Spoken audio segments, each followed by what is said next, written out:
लोकांना असं वाटतं वामनराव पै हे नास्तिक आहेत, परमेश्वर मानत नाहीत वगैरे. माझ्याबद्दल काय काय लोक उठवतात, कारण तूच आहेस तुझ्या जीवनाचा शिल्पकार हा आमचा सिद्धांत ऐकतात आणि लोक ठोकून देतात की वामनराव पै नास्तिक आहेत म्हणून.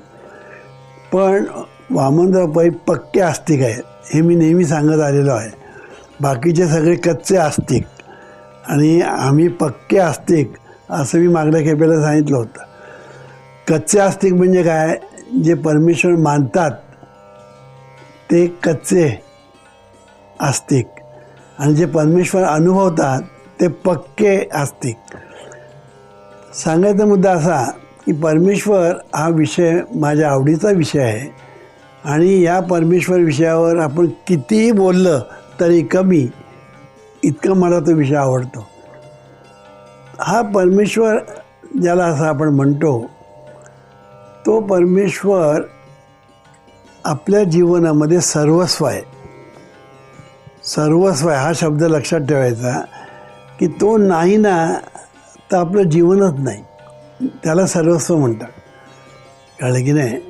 तो नाही तर आपलं जीवनच नाही, म्हणून तो सर्वस्व आहे. पण तो सर्वस्व आहे हे आपल्या लक्षात येत नाही, कारण का परमेश्वराबद्दल आपल्याला ज्ञान नाही. परमेश्वराबद्दल आपल्याला ज्ञान नाही. म्हणून आज काय झालं आहे, जगामध्ये लोक परमेश्वर आहे असं मानतात, त्याच्या पलीकडे त्यांची मजल जात नाही. आणि परमेश्वराची भक्ती म्हणून जे करतात ते केवळ भीतीपोटी करतात. केवळ भीतीपोटी परमार्थ करणारे लोक अनेक आहेत. काही लोक सिद्धीसाठी करतात, म्हणजे चमत्कार. सिद्धी म्हणजे चमत्कार करण्याचं सामर्थ्य म्हणजे सिद्धी. तर काही लोक असं परमार्थामध्ये पडणारे आहेत, त्यांना सिद्धी प्राप्त होण्यासाठी ते खूप परमार्थ करतात. कारण सिद्धी मिळाल्यानंतर चमत्कार करण्याचं सामर्थ्य येतं असं त्यांना वाटतं, आणि मग ते सामर्थ्य आपल्याकडे आलं की लोक आपल्याला मान देतील, सन्मान करतील, प्रतिष्ठा करतील, मोठे मोठे लोक आपल्याजवळ येतील, आणि अशा तऱ्हेने त्यांना त्याचं एक प्रकारचं आकर्षण असतं चमत्कारांचं. म्हणून चमत्काराचं आकर्षण तो परमार्थ करणाऱ्या लोकांना असतं, आणि इतर लोकांनासुद्धा चमत्कारांचं आकर्षण भरपूर असतं.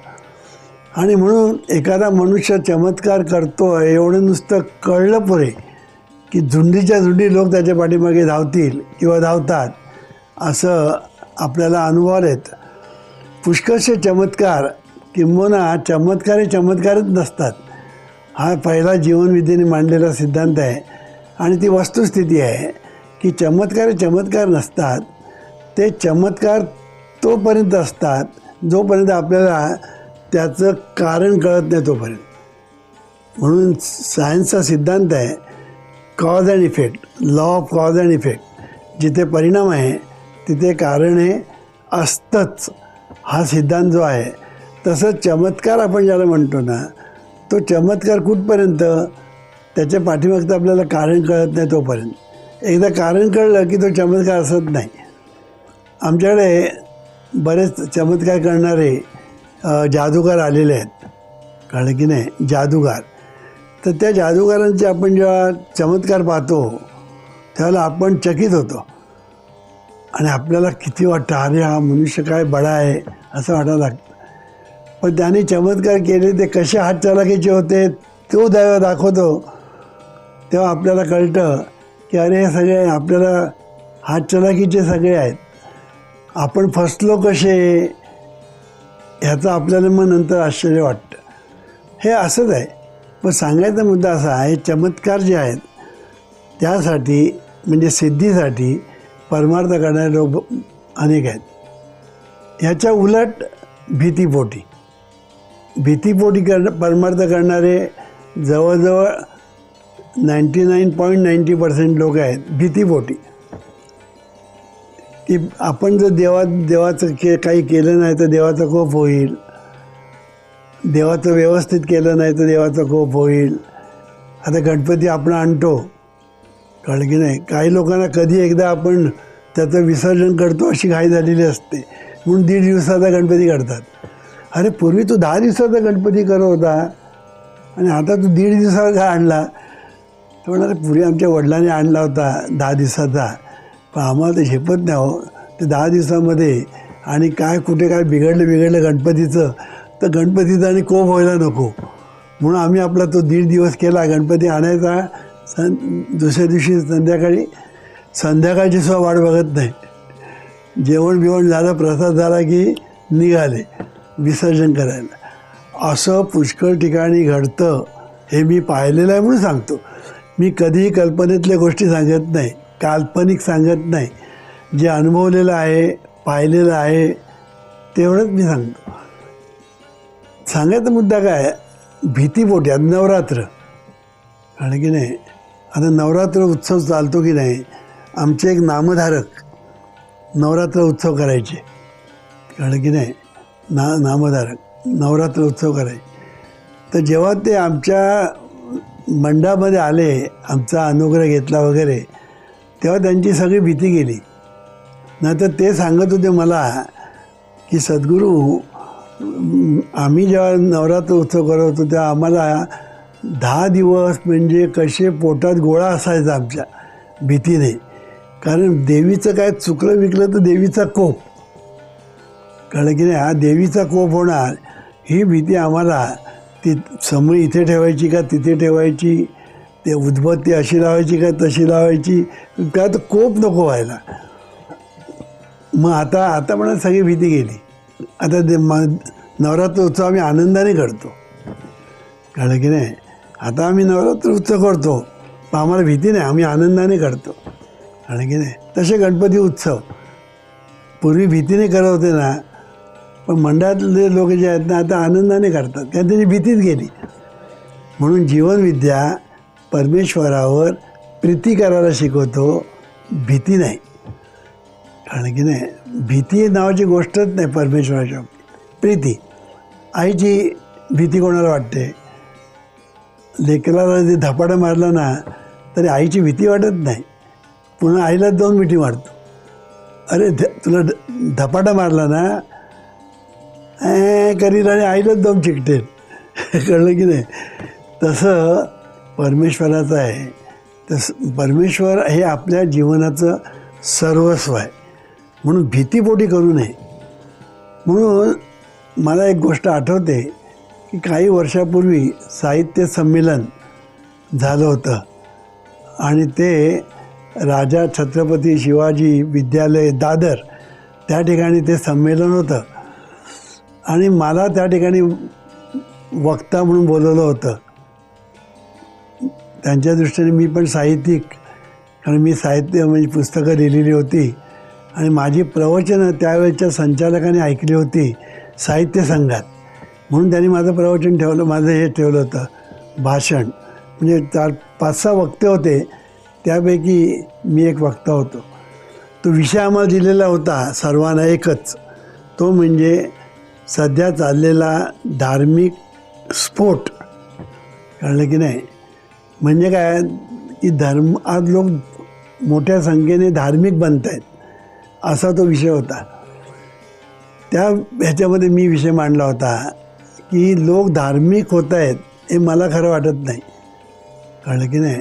एका बाजूने ते दांभिक होत आहेत आणि दुसऱ्या बाजूने ते जे काही करतात ते भीतीपोटी करतात, आणि म्हणून आम्हाला असं वाटतं की हा धार्मिक स्फोट नाही. तर सांगायचा मुद्दा असा की परमेश्वर हा विषय जो आहे त्या परमेश्वराबद्दल जोपर्यंत आपल्याला ज्ञान होत नाही तोपर्यंत त्याच्यावर आपण प्रेम करू शकत नाही, प्रीती करू शकत नाही. म्हणून कोणी जर म्हणेल मी परमेश्वरावर प्रेम करतो त्याला ज्ञान आहे का परमेश्वराचं? नाही. मग प्रेम तू कसा करतो? काही लोकांचं म्हणणं काय आहे, देवाला भाव आवडतो, म्हणजे भोळा भाव, कळलं की नाही. त्याला ज्ञान वगैरे आवडत नाही, कळलं की नाही. मग त्याला हे आत्मज्ञानी लोक वगैरे त्याच्यापेक्षा भक्तिवान लोक आवडतात वगैरे असं कित्येक ठिकाणी सांगितलं जातं कीर्तन प्रवचनातून. देवाला भोळा भाव आवडतो, कळलं की नाही. पण हे खरं नाही, हे लक्षात ठेवायचं. ज्ञान ह्याच्यामध्ये सुद्धा फार फरक आहे, कळलं की नाही. ज्ञान म्हणजे आपण ज्याला म्हणतो कुठलं ज्ञान, इन्फॉर्मेशन, नॉलेजला आपण ज्ञान म्हणतो. तो फार ज्ञानी आहे. म्हणजे काय, त्याला खूप इन्फॉर्मेशन आहे. ज्याला खूप इन्फॉर्मेशन तो ज्ञानी, नाही का. म्हणून ज्ञान हा जो शब्द आहे ना, त्याच्यामध्ये मी 4 प्रकार केले होते आणि केले आहेत. माझ्या पुस्तकात आहे ज्ञानेशांचा संदेश. ह्या पुस्तकात ज्ञानाचे 4 प्रकार मी सांगितले. एक प्रकार म्हणजे नॉलेज बाय इन्स्टिंक्ट, दुसरं म्हणजे नॉलेज बाय ॲक्विजिशन, तिसरं नॉलेज बाय इन्स्पिरेशन आणि चौथं नॉलेज बाय इंट्युशन. असे मी 4 प्रकार सांगितले. की नॉलेज बाय इन्स्टिंक्ट म्हणजे काय, की माणसाला जे ज्ञान असतं इन्स्टिंक्टिव्ह असतं, कळलं की नाही. इन्स्टिंक्ट त्याचे असतं. म्हणजे उदाहरण द्यायचं झालं तर भय, काम, झोप, म्हणून निद्रा, भय, आहार आणि मैथून असे 4 प्रकार सांगितलेले आहेत. हे 4ही प्रकार म्हणजे नॉलेज बाय इन्स्टिंक्ट आहे, कळलं की नाही. हे 4ही प्रकार म्हणजे नॉलेज बाय इन्स्टिंक्ट. म्हणून हे 4ही प्रकार सर्व प्राण्यामध्ये आहे, सर्व माणसामध्ये आहे, सर्व प्राण्यामध्ये आहे, पशु पक्षी सर्वमध्ये, जलचर म्हणा, सगळीकडे ह्या 4 गोष्टी चालतात. निद्रा, भय, आहार आणि मैथून. म्हणजे त्याला नॉलेज बाय इन्स्टिंक्ट म्हणतात. त्याच्यासाठी शाळेमध्ये जावं लागत नाही, कॉलेजमध्ये जावं लागत नाही. दुसरं नॉलेज म्हणजे नॉलेज बाय ॲक्विजिशन. म्हणजे आपण जे नॉलेज मिळवतो पुस्तकातून, ऐकण्यातून, वाचण्यातून,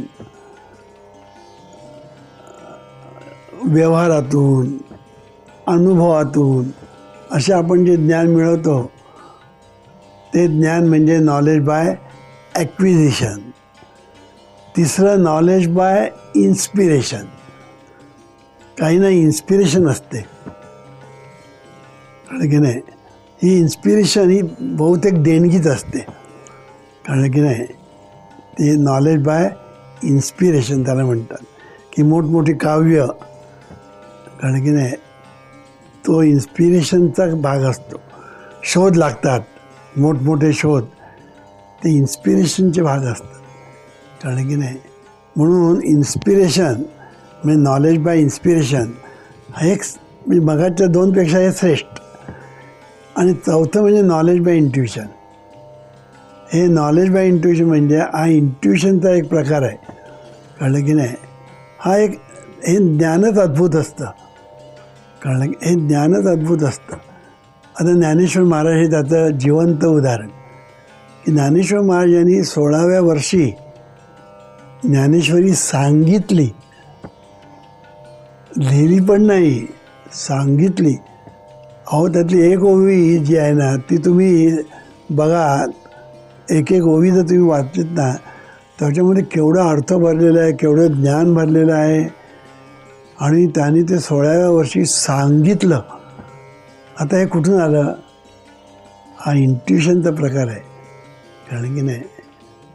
आता काय काय वेळेला बराबर आकडे हे सांगतात, बराबर मोठमोठे आकडे भर सांगतात. जसे कॉम्प्युटरमध्ये आपल्याला मिळतात ना तसे तसे पेपरमध्ये आलं होतं, कळलं की नाही. हा इंट्युशनचा प्रकार असतो. म्हणून साक्षात्कार जो होतो ना तो सुद्धा इंट्युशन लागतं त्याला. देवाचा साक्षात्कार इंट्युशनने होतो. आणि हे इंट्युशन जी आहे ती एक देवाच्या कृपेने मिळते, सद्गुरू कृपेने मिळते, किंवा अभ्यासाने पण ती एखाद वेळ मिळू शकते. आणि म्हणून विशिष्ट तऱ्हेने अभ्यास केला तर इंट्युशन मिळू शकते. तर सांगायचा मुद्दा असा की ज्ञान ज्याला असं आपण म्हणतो, हे ज्ञानच महत्त्वाचं आहे. हा जीवनविद्येचा सिद्धांत आहे. ज्ञान हाच देव. मग ते ज्ञान साधं असेल नाही तर इंट्युशनचं ज्ञान असेल, कुठलंही ज्ञान हा देवच आहे. कारण त्याच्याशिवाय तुम्हाला जगताच येत नाही. काम, क्रोध, तुमचं आहार, भय, निद्रा आणि मैथून, या चाराशिवाय तुम्ही जगणार कसे? तुमचं जीवन जगणं आहे ना, हे ह्या चौरंगावर आहे. चौरंग कळलं की नाही? निद्रा, आहार, भय, मैथून म्हणजे चौरंग आहे. तुमचं सगळं जीवन जे आहे ते ह्या चौरंगावर आहे. सगळे रंगबिंग जे आहे ते ह्या चौरंगातून आहे. तर सांगायचा मुद्दा असा की कुठलंही ज्ञान हे ज्ञानच असतं, ते चांगलंच असतं. स्वयंपाक करण्याचं ज्ञान ते श्रेष्ठच आहे. कळलं की नाही? ज्ञान कुठलंही श्रेष्ठ, त्याला कुठलंही कमी नाही. म्हणून मी नेहमी सांगतो, उत्तम झाडू मारायचं असेल तर उत्तम झाडू मारणं हे सुद्धा ज्ञानच आहे. वाटेल तो मनुष्य चांगला झाडू मारू शकत नाही. कळलं की नाही? म्हणजे प्रत्येक गोष्टीला ज्ञान लागतं, पण प्रत्येक ज्ञानाचा प्रकार वेगवेगळा असतो. आणि म्हणून हे जे ज्ञान जे आहे हे देवच आहे. हा जीवनविद्येचा सिद्धांत आहे. फक्त ते ज्ञान जे दिव्य होतं एकेकाळी, ती दिव्यता त्याची घसरत घसरत घसरत खाली आली, इतकाच भाग. पण मुळात ते दिव्यच. मुळात तो राजा, पण डोकं फिरलं आणि भीक मागू लागला. आणि आता भिकारी भिकारी म्हणून राजवाड्यामध्ये फिरायला लागला. तो जरी भिकारी म्हणून राजवाड्यात फिरला ना, तरी तो राजाच. कळलं की नाही? तसं दिव्य आपलं जे ज्ञान आहे हे दिव्यच आहे. ते घसरत घसरत घसरत घसरत खाली आलं. ते कसं आलं ते मी पूर्वी एकदा सांगितलं, पुन्हा सांगेन कधीतरी. तर हे दिव्य ज्ञान घसरत घसरत खाली आलं आणि आता ते ज्ञान सामान्य ज्ञान झालेलं आहे. कळलं की नाही? इतकंच नव्हे तर त्या ज्ञानाला कित्येक ठिकाणी कुसंस्कार झालेले आहेत त्या ज्ञानावर. कळलं की नाही? ज्याला आपण संस्कार म्हणतो ना, हे निन्या तऱ्हेचे संस्कार जे त्या ज्ञानावर होतात, म्हणजे जाणीवेवर होतात, त्याच्यामुळे ते ज्ञान आणखीन विकृत झालेलं आहे. कळलं की नाही? जे दिव्य होतं ना, त्यात विकृत झालेलं आहे. दंगेधोपे का होतात? दंगेधोपे का होतात? दंगे करणारे लोक आहेत, त्यांच्याकडे ज्ञानच आहे ना. दारू पितात लोक, त्यांच्या ठिकाणी ज्ञानच आहे ना. दारू म्हणजे ही दारू आहे, कळतं त्यांना. दारूचा गुत्ता कुठे आहे, ज्ञानाशिवाय कसं कळणार? कुठे जायचं, ते कुठे मिळेल, त्याला पैसे किती लागतात, हे सगळ्या गोष्टीला ज्ञानच लागतं. म्हणजे ज्ञानाशिवाय काहीच नसतं. पण ते कलंकित ज्ञान जर झालं तर ते विकृत होतं. म्हणून आज काय झालं आहे, संस्कार ज्याला आपण म्हणतो ना, ज्या संस्कारांचा आपण बडीवार करतो, त्या संस्कारांनीच आपला घात केलेला आहे. हा जीवनविद्येचा सिद्धांत आहे. म्हणून निन्या संस्कृती आहेत. या संस्कृतीतून आपल्याला जे संस्कार मिळतात, ते संस्कार आपल्याला संकुचित करतात, आपलं माइंड कंडिशन करतात. आपल्याला इतकं संकुचित करतात की दुसऱ्यांचा मत्सर, द्वेष, तिरस्कार करायला शिकवतात. इतकंच नव्हे तर मारायलाही शिकवतात, ठार मारायलाही शिकवतात. कळलं की नाही? म्हणून संस्कृती जी आहे ही मानवी संस्कृती श्रेष्ठ, हा जीवनविद्येचा सिद्धांत आहे. जीवनविद्या काय सांगते, तुम्ही संस्कार करा, पण ते आता जे संस्कार आहेत ते नको. त्याने काय होतं, संकुचितपणा वाढत वाढत जातो. मत्सर, द्वेष. आता निर्णय धर्म, आज धर्माच्या नावाखाली किती युद्ध झाली, किती रक्तपात झाला, किती छळ झाला, किती लोकांना जाळून मारण्यात आले, केवळ धर्मासाठी. का? आमचा धर्म स्वीकारत नाही, जाळून टाका. आमचा धर्म स्वीकारत नाही, मारून टाका. किती पुरातन काळापासून चाललेलं आहे. कारण की नाही, अजूनही धर्माच्या नावाखाली भांडण चाललेलेच आहेत. हे मी काय सांगतो आहे की संस्कृतीतून संस्कार येतात आणि ते संस्कार जर विकृत असेल तर माणसाच्या ठिकाणी विकृती निर्माण होते आणि ही विकृती जगाच्या दुःखाला कारणीभूत ठरते. सर्वांच्या, त्याच्या स्वतःच्या आणि इतरांच्या दुःखाला कारणीभूत ठरते. म्हणून जीवनविद्येने मानवी संस्कृती सांगितली. मानवी संस्कृती म्हणजे काय? मानवी संस्कृती म्हणजे समता, सभ्यता, सामंजस्य, सहिष्णुता, समाधान, लवचिकता, नम्रता आणि कृतज्ञता. 8 गोष्टी आहेत. मानवी संस्कृती आहे ना, त्याचे 8 पैलू आहेत. कुठली? समता, सभ्यता, सामंजस्य, सहिष्णुता, समाधान, लवचिकता, नम्रता आणि कृतज्ञता. हे मानवी संस्कृतीचे पैलू आहेत. 8 पैलू आहेत. कळलं की नाही?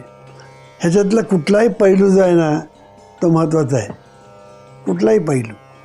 कृतज्ञता हा सर्वात मोठा गुण मी म्हणेन. माणसाकडे कृतज्ञता असेल ना, तर सर्वांचं कल्याण होईल. त्याचं स्वतःचं कल्याण आणि जगाचं कल्याण होईल. फक्त कृतज्ञता पाहिजे. कळलं की नाही? एक कृतज्ञता, सामंजस्य एक. बाकीचे सगळे गुण तिकडे येतात, हे मला म्हणायचं आहे. असा आहे, कृतज्ञता म्हटले की तिकडे सगळे गुण येतात. नम्रता म्हटली बाकीचे गुण येतात.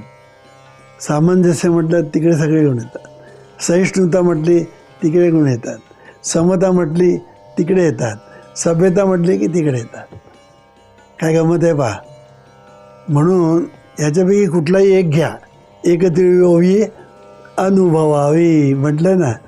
नामा म्हणे ग्रंथ श्रेष्ठ ज्ञानदेवी, एकतरी ओवी अनुभवावी.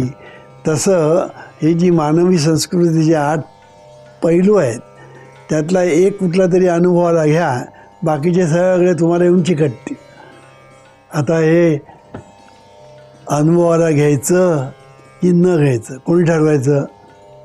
हे तू ठरवायचं. म्हणून तूच आहेस तुझ्या जीवनाचा शिल्पकार.